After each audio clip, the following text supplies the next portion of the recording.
everybody. Welcome back to another episode of Coast to Coast on the Her Hoop Stats Podcast Network. I'm Crina Mustafa alongside Calvin Wetzel.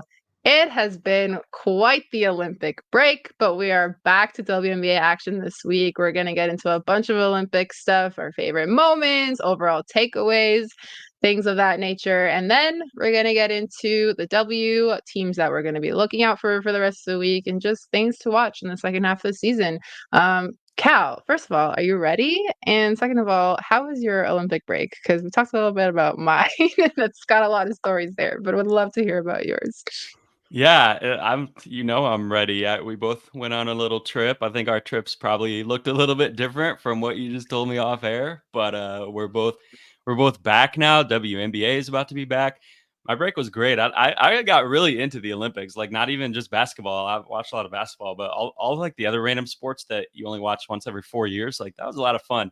So, but I'm ready for the WNBA to be back, and I'm ready for us to be back. Yeah, absolutely. Canada may not have medaled on the basketball side, but they did medal a lot at the Olympics, so I did really enjoy watching that. I think we came home with 27 medals or something like that. I don't remember what the final number was, but yeah, Olympics were super fun.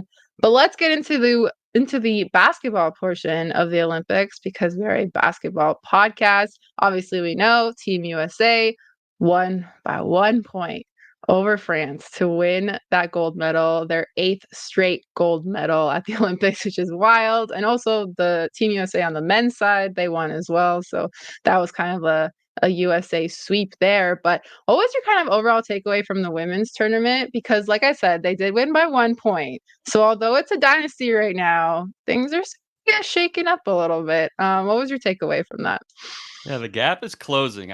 No one wants to hear it. I don't think everyone just wants USA to win by 30. Maybe not where you live, but everyone on my Twitter timeline just wants USA to dominate all the time. But it's not happening anymore. Like it's more so on the men's side that you just mentioned. Like that team almost lost to Serbia. France hung with them for a while in the gold medal, but the women's side, the gap is closing too. And obviously, if Gabby Williams is about a foot back, who knows what happens in overtime in that game? That was the closest anyone's ever taken the U.S. on this win streak since 1992, which is the last time they lost a game, not the gold medal, a single game. Mind blowing. Only two single digit margins in that span, and none of them were a 1 point win. So obviously teams are getting closer. Belgium hung around with them for a while in that game. We're up early, and that crowd was electric for them as well. So I think, as much as I know probably most of the US listeners here, most of my Twitter feed is gonna hate hearing this because they're so into US dominance. I really do think it's a good thing. I think the globalization of women's basketball is a good thing because we're seeing the sport growing. That's why this is happening. That's why US is winning this game by 1, some games by 10, 15, whatever, instead of winning every game by 30 or 40 because women's basketball is growing across the country. And like I said, men's basketball is there where US is still the best team, but you obviously have a lot of teams that can compete with them at this point. And I think women's basketball is getting to that point where it's only a matter of time where someone's going to knock this team off and Twitter is going to be calm and composed about it and handle it extremely responsibly, emotionally. But I think it's a good thing. I love to see the sport growing, and when the sport grows everywhere across the world and not just here, then this is what you get. You get more competitive games, and even if the US is the best team, you see other teams that can at least kind of hang around with them a little bit. Yeah, I think one of the takeaways from this too is Team USA is stacked. I mean, we know this roster, right? And the fact that like you said, basketball is growing everywhere. We're seeing more of that international stage. It also kind of felt like these Olympics were kind of a marker in time where some teams are now starting to shift towards the future. And for example, some teams like Canada, which had a lot of vets on their team, as well as the younger talent, we saw that it wasn't really quite the timing for them now. And now it's looking forward to LA 2028 because it's like there's so many moving pieces now with like players who are going to retire. Even on Team USA, Diana Taurasi, it's her last Olympics as well. Like there's going to be a lot of change now. And so it's interesting that this change is happening at a time where like basketball everywhere is starting to close the gap, like you said too, because now it just feels like the next Olympics might have the most parity yet. I don't know if you're on the same page, but like really, really feels like there's about to be like a momentum shift, which is super, super exciting to me. Yeah, I agree with you. I think that every Olympics is going to continue to have more and more parity, and 2028 is going to have more parity even than this year, which I think had more parity than Tokyo. And it's so cool to see because I think we continue to see, like, I think a lot of W fans are obviously familiar with all of Team USA and several players on other teams that um, either are in the W or have played in the W before, like talked about Gabby Williams, like Emma Meesseman, who we're going to talk about, who aren't in the W this year, but have been in recent years. But I think we continue to see more and more players who are not and have never been in the WNBA who are stepping up and making huge impact on some of these other teams as well.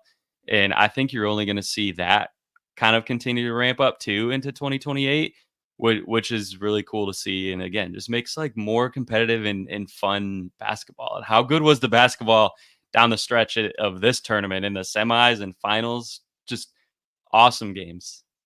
Yeah, and we talked about Gabby Williams a little bit. It was funny after France lost the game, we saw a bunch of W players start campaigning for her to play together. Angel Reese was like, "Can you come back to the Sky?" And she responded, she was like, "Maybe we play for a different organization." And then Derica Hamby like chimed in as well too. And she was like, "Hey, like I asked first," or something like that. And it's interesting because for the newer W fans, they may not know Gabby Williams because she hasn't been able to come over because of those prioritization rules. Kind of want to get your thoughts on that because, like you said, the Olympics introduced a lot of players for fans who maybe are not as familiar with in most recent years, but are able to like make those impacts like overseas, just not able to come over here now. What is your thoughts on the whole thing? And how does that kind of impact as well, like I said, like the future generations and like who we're starting to see more of on these teams and in the W and in these international teams?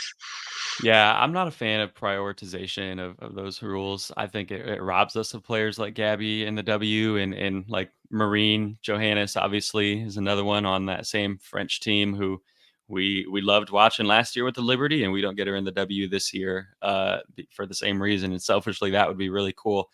I do think it's interesting because the new CBA is probably coming up in the next couple years, assuming the players opt out. And number one, you can rework the framework of that prioritization once you get to a new collective bargaining agreement. And number two, with all the money that's coming into the league now, with how much it has exploded in the new TV deal that we just heard about a few weeks ago, I would like to think that those salaries are going to be a lot higher for that next CBA as well, which means even if there is some type of prioritization, it'll be interesting to see if players what they prioritize compared to what they are now. If the salaries are because right now, even though the W is the best league in the world talent wise, it's not the best paying league in the world. And so that makes a difference. That's a huge factor when what players decide if they can't do both. But I think a lot of that could change coming up in the next couple of years. And so that's a really big key that I'm looking for in that next CBA is kind of how that all works as it relates to like international players and the W's relations with these other international leagues or overseas leagues, I should say, and kind of how all that plays out. Yeah, and then now there's also leagues that are starting up like Unrivaled, which starts up in January. And I think Fee tweeted, I don't know if she was allowed to tweet this, but she said something about like the minimum like winning is like $250,000 for this league. And so that's a huge deal for players who are in the W. And it is interesting that it's like North American. We'll see how this kind of continues to affect players like staying over and it's more basketball for us, which is great. I also saw because Unrivaled, like just speaking about Unrivaled, it's a 3x3 style of play, but Fee tweeted she was answering questions that it's different than the one in the Olympics because she said it was really stressful to watch 3x3 basketball. And I just want to say, me and Cal, we told y'all about 3x3 basketball in our last episode, and that really like shone through in the Olympics. Canada was on the end of a lot of heartbreakers. Like we said, we mentioned that they were probably in contention for that gold medal, but they got pushed to overtime by a lot of games, lost a couple of buzzer beaters, including one to Ryan Howard. Um, and Haley Van Lith and Team USA and all that fun stuff for you guys. But I know, Cal, you were Not on for my side me. with Team Canada.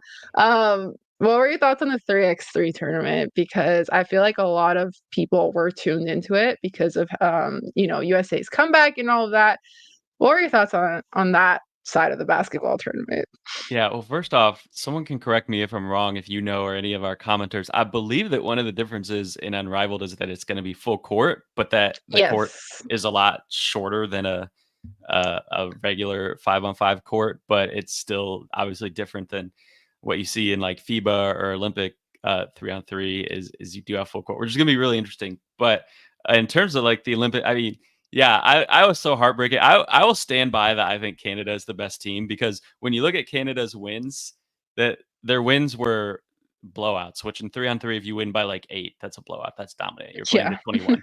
21. Like no one's going to win, but you can't win by 30. But their losses were all heartbreakers. You had that one to Ryan Howard. You had the one to Germany, I think it was, that was also Yeah. essentially at the buzzer. Those are both like good defense. Like Canada wasn't. They were either barely losing a heartbreaker or just dominating teams. So if you play like a full like 40 game season, I'm standing by that. I think Canada was the best team and they were robbed. But They'll so be much back in fun. action on the FIBA 3x3 Women's Series next Yeah, weekend. So if y'all want to keep tuning in to 3x3 basketball, they're very much all continuing their seasons. If you want to follow that out of the Olympics, but yeah, lots of heartbreaker. USA ends up getting the bronze. Yeah, it was pretty sad for me. I did shed a few tears. I think I worked a lot with these women over the last few months, and just like learning their stories. Whether it was the Blue Sisters, Paige Crozon, Casey Bosch, like they're all really good people and they have really special stories. And so, when they say like it's more than basketball, like it really is more than basketball. So I think like a medal definitely would have been nice to kind of, cap off the journey that they've been through the last like 5 years of like getting Canada's 3x3 program off the ground. But it makes me really excited for the future of 3x3 basketball. And it's funny to me that like Unrivaled is like, yes, we're doing 3x3, but we're doing it in a less stressful way because of like how high stakes it is. I'm just glad more people were tuned into that. But yeah, do you have any favorite moments from the Olympic tournament? yeah. Well, we talked about the semis and finals. I mean, in the semis, that France Belgium game was electric, and like Emma's three to send it to overtime. I didn't care who won, but like it was such a good game. I was like 5 more minutes of basketball, sign me up. So like Emma Miesemann hitting that three to just give us some extra basketball was really cool, and France ended up pulling it out in overtime. But Emma's whole tournament was fantastic. We should talk about that. To me, though, that game had like conference tournament energy, like as a college fan, because like obviously France is home, but Belgium is like right there, like bordering France, not that Yeah, far from Paris. So that you had like both teams had completely just outstanding crowds on both sides, and like they were both throwing haymakers. Like there was a 20-0 run at one point, or 22-0 run or something like that in that game, and it still ends up being like a down to the wire. Like that game was everything that international basketball at that high level, like the Olympics, should be, and the US wasn't even playing, but it was that I loved it. I was eating it up. And Emma Miesemann, how good was she all tournament? Another one that I think as W fans, like we really miss. Obviously has a finals MVP to her name.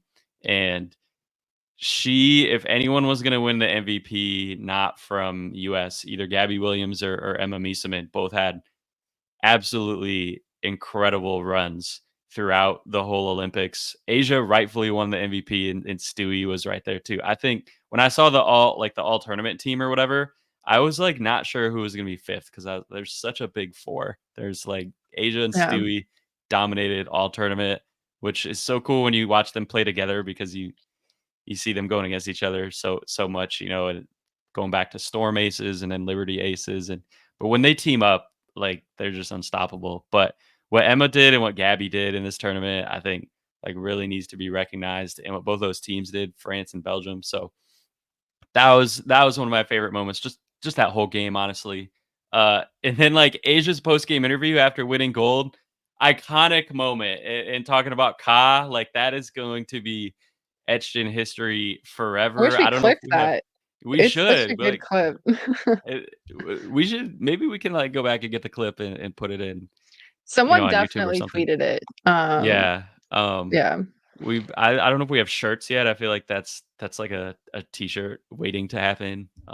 Yeah, for those who missed it, she was asked about Ka, and Ace just goes, "She's that bitch," and then gives a look and walks off, which is just like so iconic. She's And just she so like, was in that yeah, game. yeah, This is what makes Team US. I like Texans people this. Like, this is why Team USA is so dominant, because Jackie Young doesn't have her best game. Jackie gets into foul trouble. And like there are other countries who sometimes can match like a superstar talent like that. But if they are off or they're into foul trouble, like you're not reaching back to your eighth or ninth best player and pulling someone like that. But that like USA can do that.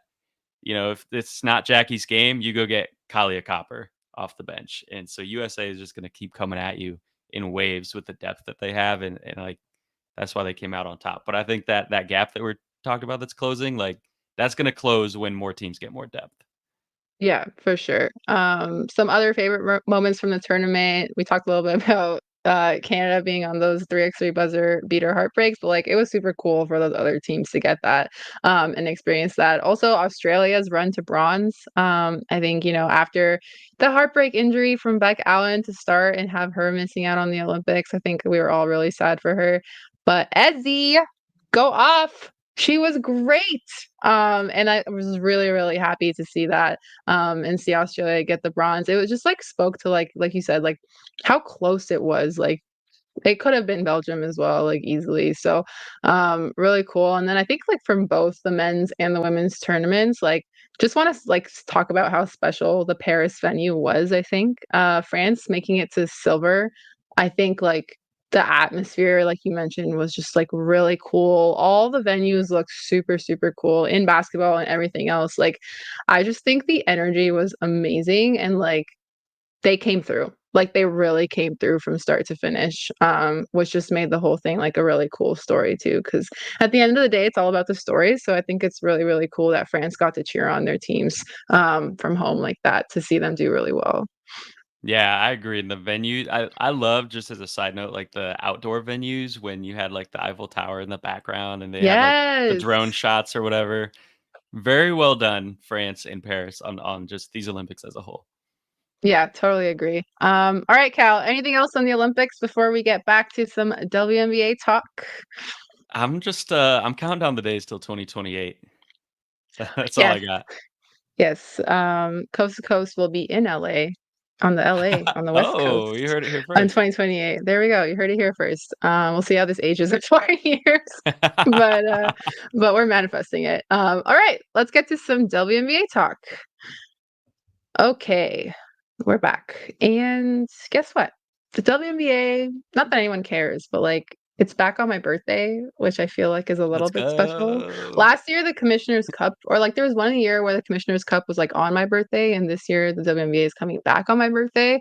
So it always seems like there's something WNBA related on I August think they plan it 15th. that way Yeah, I think they for do. you. Yeah, definitely, for sure. They definitely know that it's my birthday and they care.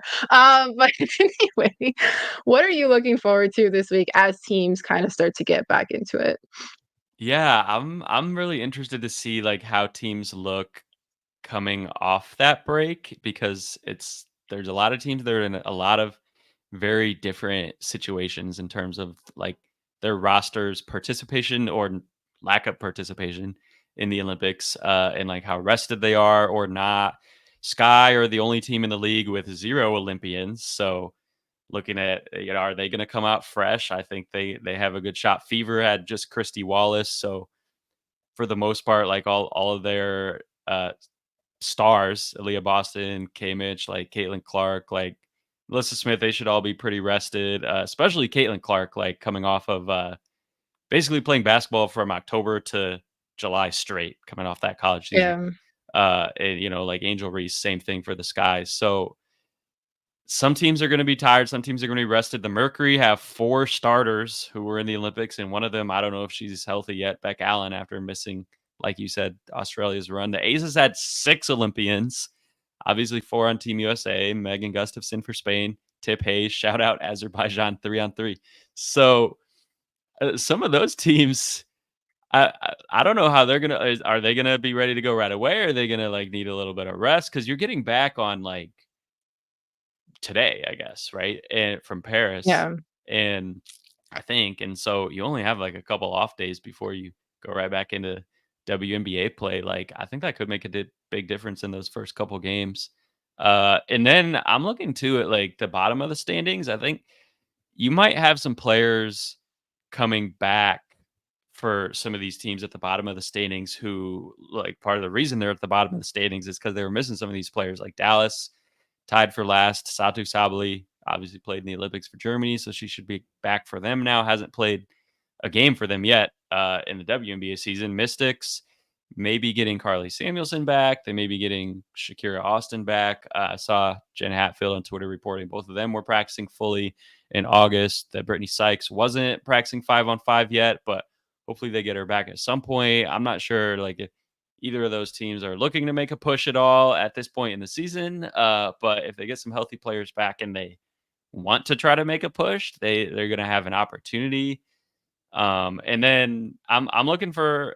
We talked about this on the last pod, but Marina Mabry, how she fits into the Sun, because I think she's a perfect addition for them, and as a team that really needs someone like that in the last several years has been trying to get over that hump, and she's someone who can help them do that. So excited to watch her first few games with them and kind of how she slots in as well. Yeah, I think there's a couple things here. I think that whole point of like teams that have Olympians and teams that don't have Olympians like being rested versus like coming in playing like high level basketball, it's an interesting debate, right? Like it's an interesting way to see like how they feel coming back into it, how you kind of go back to fitting in with your W team after you've just been playing with, your international teams and like things are different. FIBA basketball is different. I also love everybody just like learning more about FIBA basketball. I freaking love it because like I've literally been covering like all the age group like World Cups and Americups for the last like 2 months, and so I've been like ingrained in FIBA basketball for like the last like 3 months. So it's like funny to see people just like reacting to that at the Olympics. FIBA basketball is such a good ride, but no, By it's the way, before you interesting. keep going, Yeah. while we're shouting out FIBA basketball, can I shout out FIBA basketball for the free throw assist thing? I've always loved that about FIBA basketball. Yes. Go ahead. Everyone should do that. If you pass to someone and they get fouled and they make free throws, that should be an assist. I honestly think they should like go one step further and do like half assists, or like like if you go 1 for 2, or like Yeah. change it to like points off. I think I tweeted this one time, like points off passes. So then if you have an assist on a 3, that's worth more than an assist on a 2. But if you have an assist and they make both free throws, that's worth more than if they go 1 for 2. But like, or just have that be a separate stat. I don't know. I haven't like fully thought it all the way Yeah. through. But I love that FIBA gives passers credit even if the recipient of the pass gets fouled, because there's just like no way to measure that in United States basketball.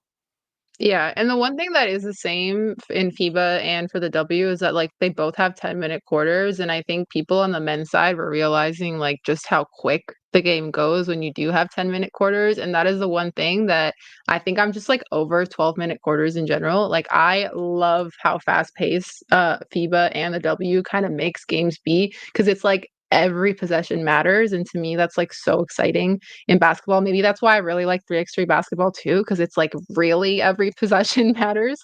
So yeah, anyway, that's a little bit off topic, just a little tangent on FIBA basketball and 10-minute Love quarters, FIBA. but love FIBA. Yeah, maybe, except for the referees, maybe that's a little questionable.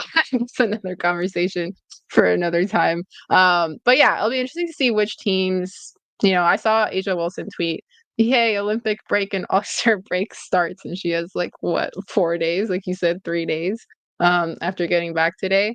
Another thing about the Mystics, of course, I got to shout out Aaliyah Edwards because she did get Olympic reps with the Canadian team, even though they lost. Even on the note of Emma Miesemann, Yvonne Ejim was doing some media availabilities, and she was just like giggling and fangirling over playing against Emma in their exhibition games before the Olympics started. It's like these players like are so aware of their competition and of who they are, and like Yvonne's just like, oh my god, I can't believe I'm playing against like Emma Miesemann. Like Emma's on the other side of the court right now. Like this is crazy.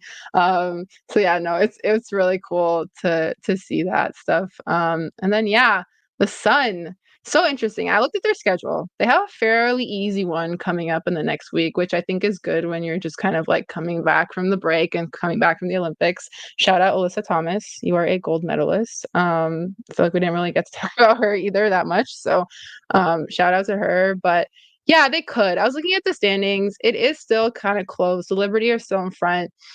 I think at this point of the season, you just want to put as many wins together as possible while feeling comfortable with your players together. Um, it's interesting because it's like, how much do you push knowing that like you care so much about that top seeding and having the home floor? And how much is it about like, okay, our team is this and this is what we need to do and this is our goal. Another reason why we're not like in coaching or in the front office and we're podcasters, but it is an interesting thought exercise. And I'm very curious to see how they come out. I'm curious to see how Marina like actually like fits, continues to fit on the Sun now because her first time in a jersey was during All-Star weekend. So we haven't seen it in a real game environment yet. But yeah, uh, any other thoughts on that? Yeah, well, I'm glad you brought up the schedule because I didn't even look at that, but I just pulled it up and it looks like out of the Suns' next 7 games, 6 of them are against teams who are in the bottom half of the standings, 7 through 12, Yeah, and the one that's not is against New York. So, if they do care about that 1 seed enough, which it's home court, you don't get buys anymore, but yeah, it means something. If they care about that enough to sort of push it, then this is gonna be a key stretch. You gotta take care of business against those 6, and honestly, you probably need to beat New York because right now you're down, like you said, 2.5 games to them. If you can come out of that stretch 6-1 or maybe 7-0, then maybe you have a shot at that 1 seed, and if things start clicking right away with Marina Mabrey and things like that. If not, then it's probably time to go ahead and like not push it too hard to have anyone be like injured or overworked coming into the playoffs. yeah. Just accept your 2 or 3 seed or whatever you get and go from there. But this next couple weeks is going to be like really critical for them, I think. 100%. And I think even looking at that New York game, if they even think about it as like, okay, what do we need to do to beat New York? Because we've had trouble with them this season. If they even look at it like that in isolation, I think that will help them in the long term as well for the rest of the season. Because they should be a top contender. Like I just love how many contenders there are in the league right now. And I'm so excited that we're in the second half of the season because like now things are about to get like really serious. And playoffs will fast approach. But like I said, WNBA action returns on August 15th. In case I didn't mention, it's my birthday, so if Happy anyone wants to, birthday. thank you. If anyone wants to send me something, a present, I got some more jerseys from Casey Bannerman while I was away on my work trip last week, so I'm excited to open those. I think it's the one with the Alyssa Thomas Boston crossover. Um, there's like some other ones in there too. The Stewie New York jersey. Really excited to open those. So I'll consider that as a birthday present for the W returning this I week. love it. But we do have 3 games on that first day back. We'll have Mercury versus Sky at 8 p.m. Eastern on Prime Video, followed by Mystics Lynx.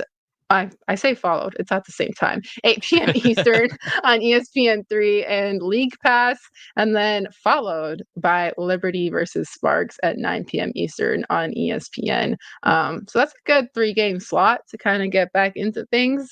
Mercury Sky should be a good one. Like you said, some Olympians versus a team that had a lot of rest over the break. And then Mystics Lynx, Liberty Sparks.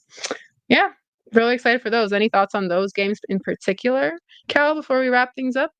Yeah, the Mercury Sky in particular, like you said, like we talk so much about like the Mercury are not going to be rested, the Sky are, but it's always rest versus rust, and it's always like obviously Sky players have been practicing and things like that, but in terms of like playing just live 5-on-5 action against other teams, like there could be a flip side of that. Like there could be rust that you're shaking off from a month off, where as the Mercury maybe don't have that. But then again, without Beck Allen, like in the game's at Chicago, so I don't know. That's a great game to come back to. I think like right away diving into a game that should be like really close and competitive. I think. Um, and then Mystics Lynx too. I'm interested to see what the Mystics look like because the Lynx also like had 3 starters in the Olympics with Bridget Carleton. Shout out Team Canada, Tafisa Collier, and Elena Smith, and Um, all of whom were like getting very heavy minutes as well. And then the Mystics may or may not be getting some pieces back, so that game may be a little bit more competitive than it would look like at first on paper as well. But I think it's a great slate to kick us back into WNBA, and I'm excited that it's your birthday. Happy birthday! Thanks, Gal. Yeah, shout out Bridget. Shout out Bridget Carlton, man. I do want to give her a shout out because she was awesome during the tournament. She's been awesome this season.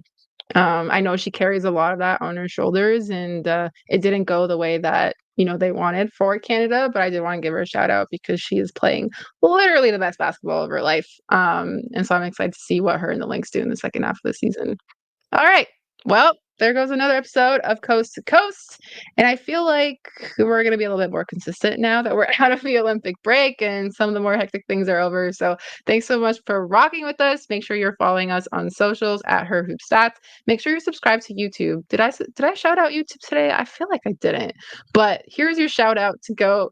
Here's your clue to go to YouTube to subscribe to Her Hoop Stats to catch Coast to Coast. You can follow myself at Crina MM, follow Calvin at Wetzel31. We do release on Tuesdays right now. We may have a new release date coming soon for episodes, but we'll make sure to update you, which is why it's important that you do follow us on socials. And that's why it's important that you do listen to the podcast so that you know when it drops. But as always, thanks so much for rocking with us, and we will see you next week.